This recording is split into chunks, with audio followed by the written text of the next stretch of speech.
We choose to go to the moon in this decade and do the other things, not because they are easy, but because they are hard. One small step. We've all heard the story of humanity's first steps on the moon. But what about our last steps?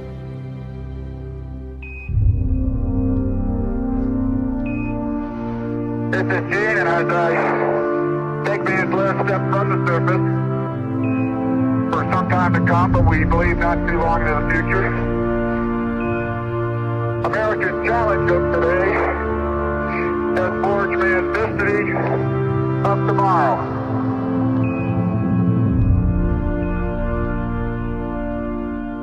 In December 1972, two astronauts climbed into a small metal capsule and prepared to return to Earth. The Apollo 17 crew included the first scientists to set foot on the moon, and the astronauts spent more than 3 days exploring. They conducted more experiments and examined more of the surface than any previous mission.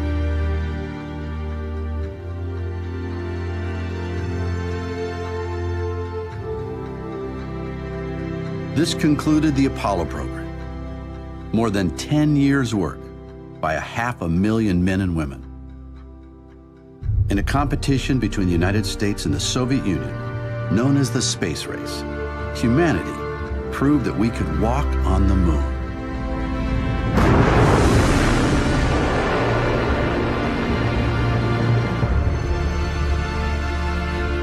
When the Apollo 17 astronauts blasted off, most people thought we would return soon. But we didn't. Apollo hardware sits abandoned on the lunar surface for more than 40 years now, relics of another time. For many of us, the space race seems like ancient history. Some people miss the glory days of Apollo's explorations. Others think the missions never even happened. Children who once played at being astronauts have grown up, had children and even grandchildren of their own. Now, the next generation of explorers will make the journey.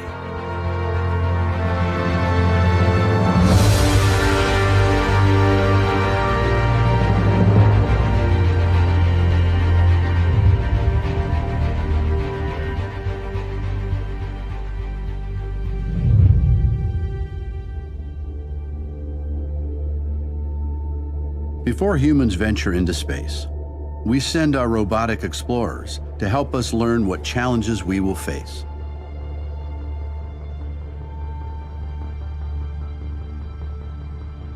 These spacecraft act as our eyes and ears in space, helping us find out much more about our nearest neighbor.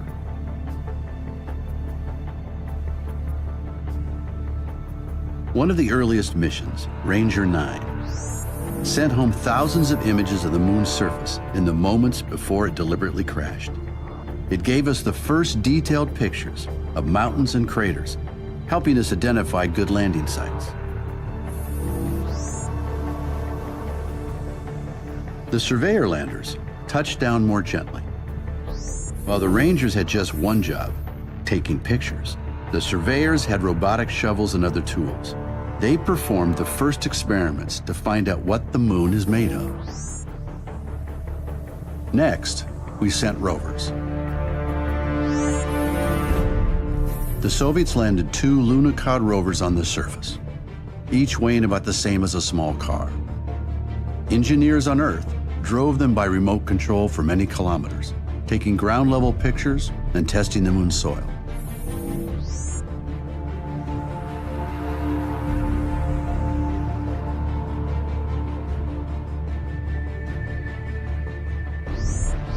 Scientists today still study data and samples from these historic missions.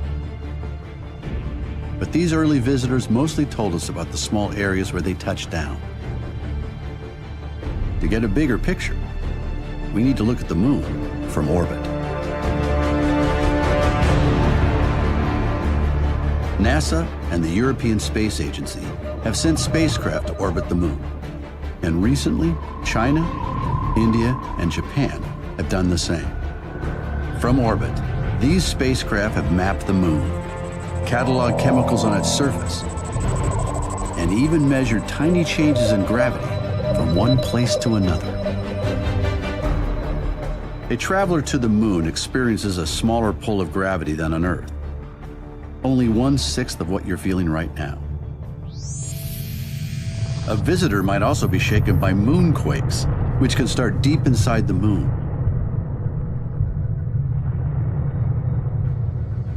The smaller moon orbits the bigger Earth. One side always faces Earth as it circles once a month. That means most spots on the moon get 2 weeks of daylight, followed by 2 weeks of night.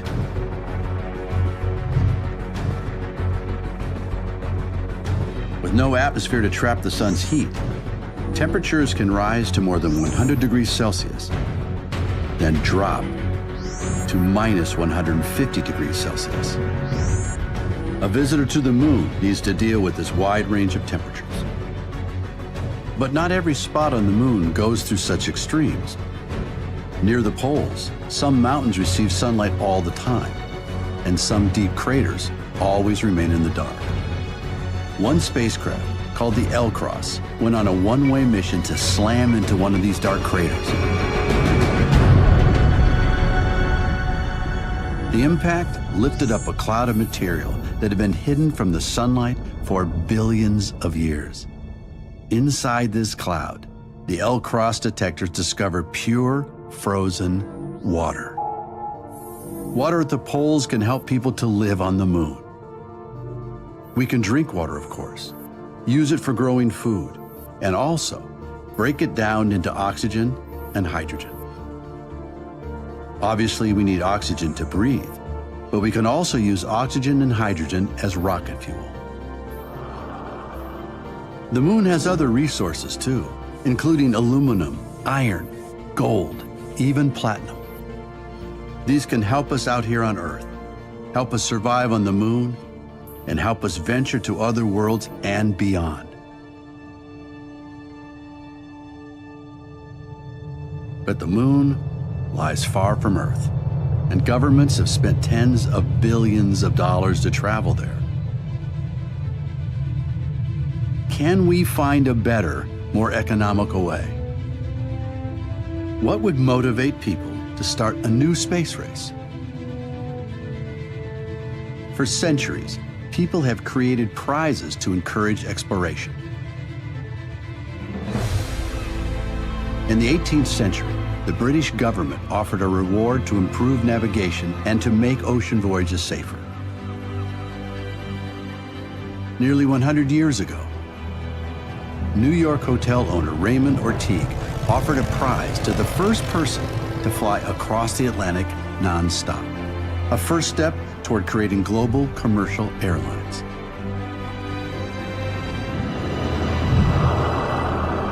More recently, the Ansari X Prize helped to start a new industry that takes tourists up to the edge of space and back. Such prizes have successfully opened up frontiers of opportunity and changed civilization in unpredicted, innovative ways. So what prize could bring us together to go back to the moon? How can we harness the enthusiasm, resources, and know-how that exist all around the globe? For such a difficult project, you need a big prize and a big vision. The Google Lunar X Prize has inspired people from around the globe to join a new era of lunar exploration. This $30 million competition will stimulate a new generation of engineers, scientists, and entrepreneurs to think about space as a place to do business, to innovate, and to change the world. So, what do you have to do to win the Google Lunar X Prize? The first challenge is to escape the Earth's gravity. The force that keeps us all grounded works against a spacecraft launch. You want to keep your spacecraft small and lightweight, so you spend as little energy as possible fighting Earth's gravity.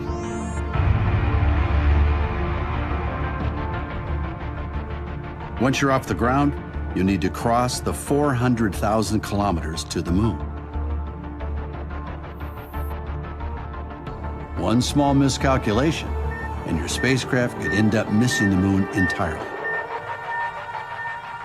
On the way, you need to make course corrections to avoid smacking straight into the lunar surface. To get into lunar orbit or begin your descent to the moon's surface, you need to slow down. Slowing down requires firing engines at exactly the right moment for the right length of time, so you need precise calculations to end up in orbit. Then you need to find some place to land.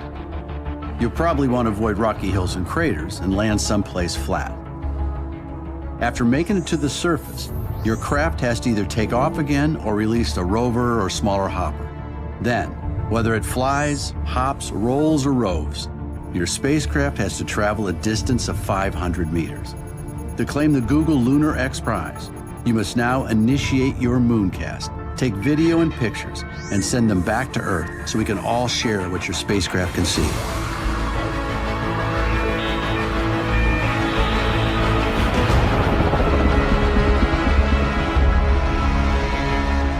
But there's one more catch. To win the prize, your team has to be at least 90% privately funded. No governments allowed. That means teams need to keep costs down. If future exploration costs less, we can do more of it. Let's meet people who have taken on the challenge. Over 30 teams from around the globe have entered the competition. Each team has a different approach and unique motivations. One team of students has the opportunity to learn from engineers who worked on the original space race.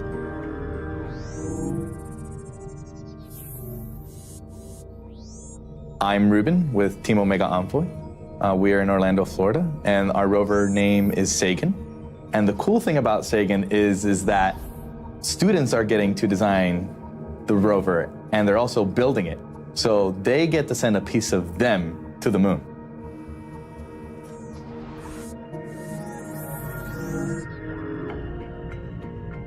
During the previous space race, only 2 nations could afford to build rockets. Today, a global industry has made access to space much more affordable.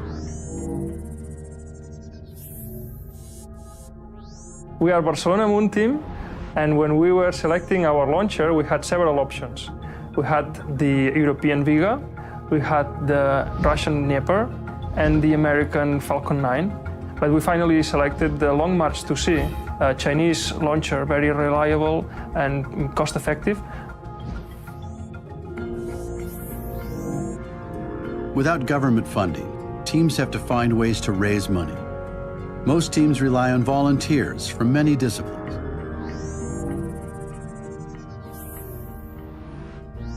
At SpaceL, we are mostly, 95% of us are volunteers, engineers from many fields, aerodynamics, mechanics, and so on. And there's me, I'm a neuroscientist. For the last 10 years, I was studying the brain, how the brain produces movements.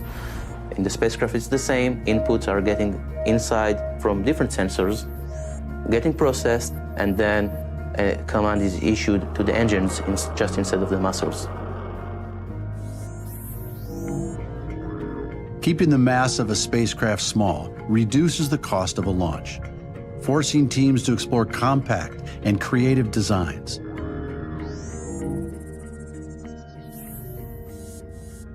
We're Team Angelicum from Chile. Our rover is very small.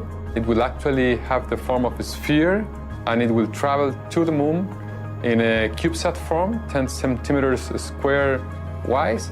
And then it will, with the help of temperature and the condition of being a memory metal, it will spread out, giving it the form of a dandelion.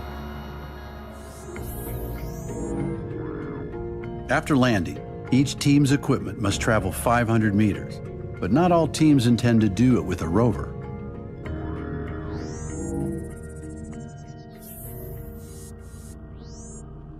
Penn State Lunar Alliance spacecraft has been designed to be as simple as possible. in order to accomplish this mission, no more or less complex than we need to land on the surface of the moon, since the spacecraft can already fly, take off again and fly 500 meters to a secondary landing site, where it's going to take beautiful video and images of the surface of the moon, return them to the Earth for all of us to see, and then Penn State will win the Google Lunar X Prize. Some of the spacecraft's finely tuned sensors will give us a new look at previous landing sites, perhaps winning the Heritage Bonus Prize in the process.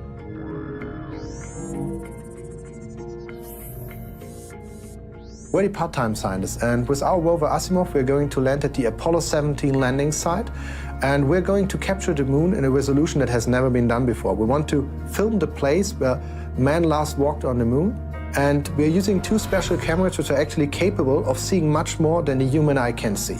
So we can do a lot of science, but also see the moon as it is today.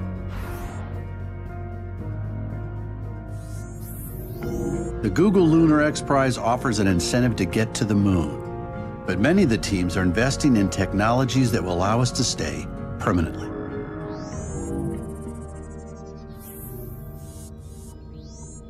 Astrobotic is sending Polaris to the pole of the moon.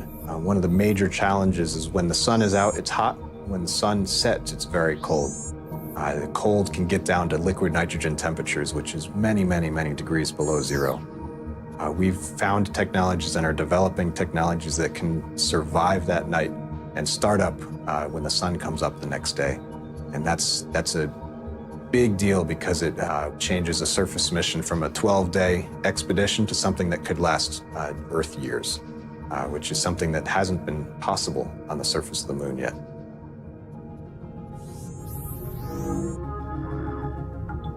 Finally, to compete for the $20 million grand prize, these teams must make their attempt before the competition deadline.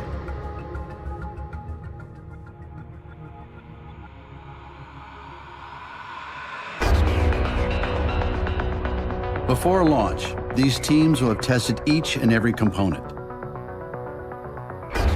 Every gram must earn its place. They'll run each calculation over and over again. Each team knows they'll only get one chance, one shot at the moon. 5, 4, 3, 2, 1, 0. At 94%, normal throttle, most of the flight out at 4.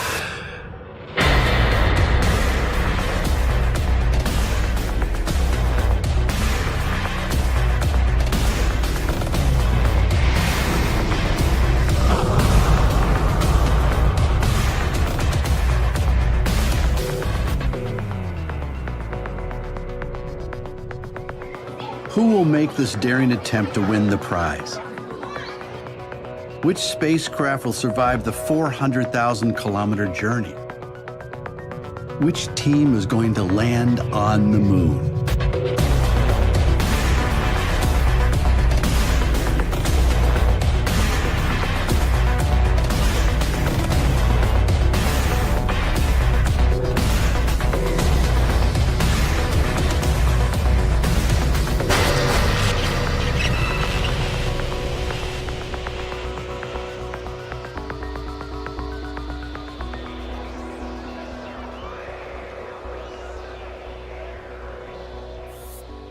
Connection to lander lost. We still have no status update.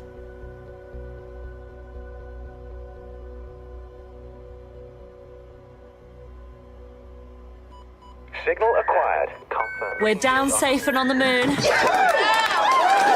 Well done, guys.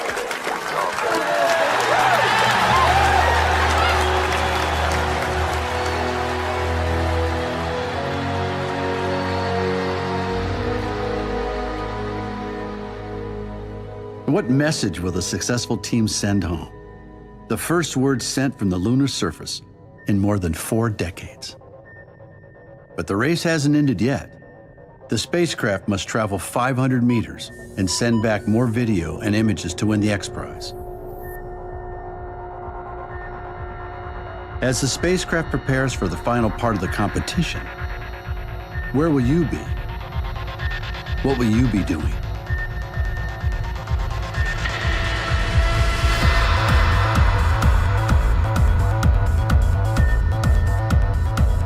Will you be cheering on your team?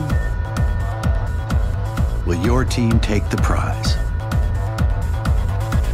490 meters, 491, 492, 93, 94, 95, 96, 97, 98, 99,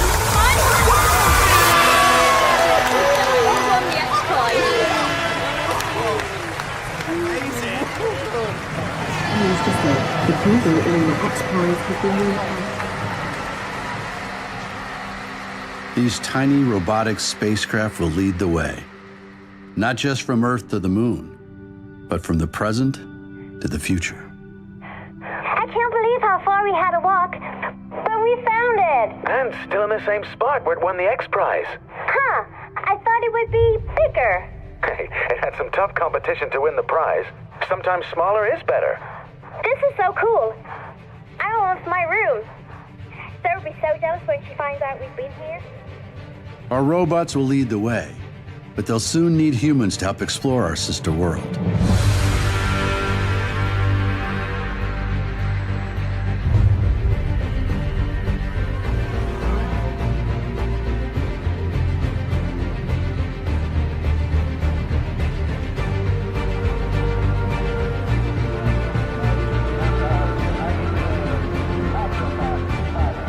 Future settlements will provide places to live and work, to gather resources that will enrich life on Earth or launch us towards farther destinations.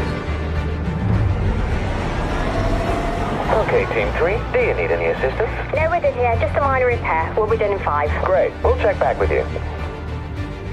Perhaps some of the problems we face here on Earth can find solutions out here, on the moon or elsewhere in space.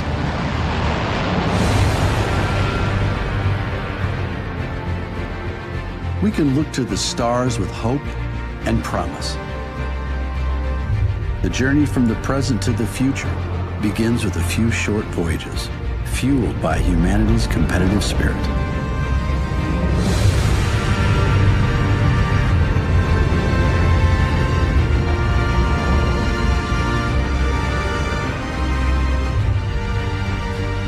These expeditions will take us back to the moon.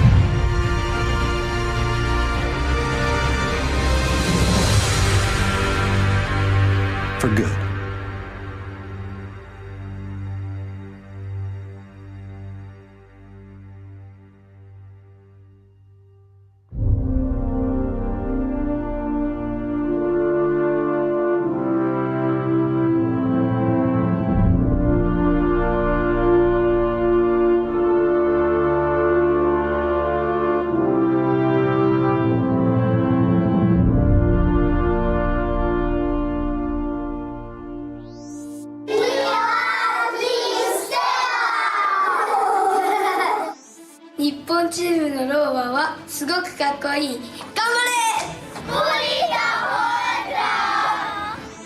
¿Y son los mejores?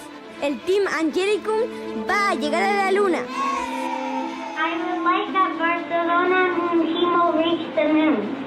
Because our own team. We love the Lunar Lions who are bringing Penn State to the moon.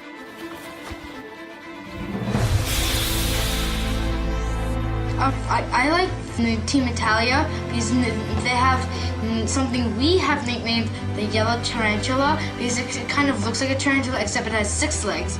We love Team Astronauts!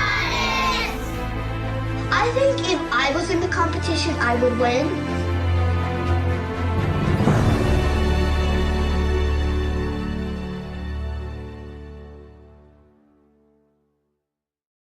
Back to the moon for good.